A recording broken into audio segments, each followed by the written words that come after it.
रात के 12:07 हो रहे थे। हल्की हल्की बारिश पड़ रही थी, सड़क सुनसान थी और बस स्टॉप की एक टिमटिमाती हुई लाइट फिजा को और भी खौफनाक बना रही थी।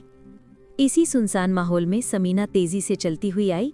उसके हाथ में छतरी थी और सांस फूली हुई थी।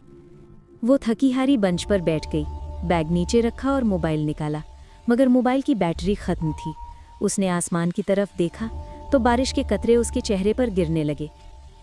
कुछ लम्हों बाद उसे यूं लगा जैसे बेंच के नीचे कोई हल्की सी हरकत हुई हो। वो झुककर नीचे देखने लगी, मगर वहां कुछ नजर नहीं आया। वो सीधी हुई तो दिल में एक अजीब सी बेचैनी महसूस हुई।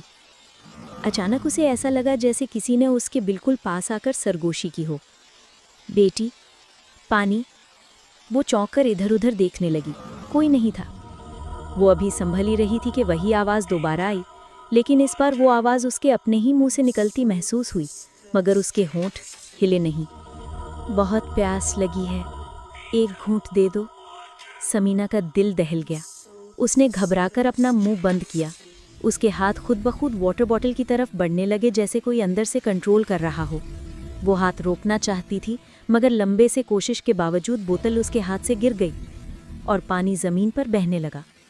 पानी गिरते ही उसकी आंखों के सामने एक ऐसा मंजर आया जिसने उसकी सांस रोक दी।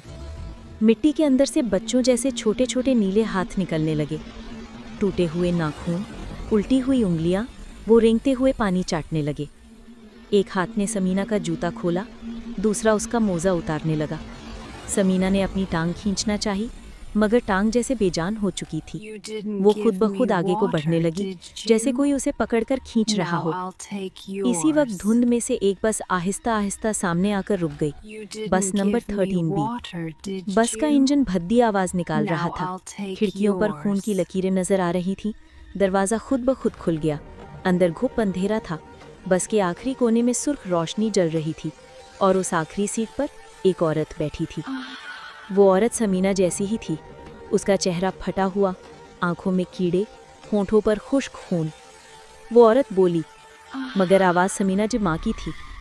तुमने मुझे पानी नहीं दिया था, अब मैं तुम्हारा ले लूँगी। समीना का दिल दहल गया।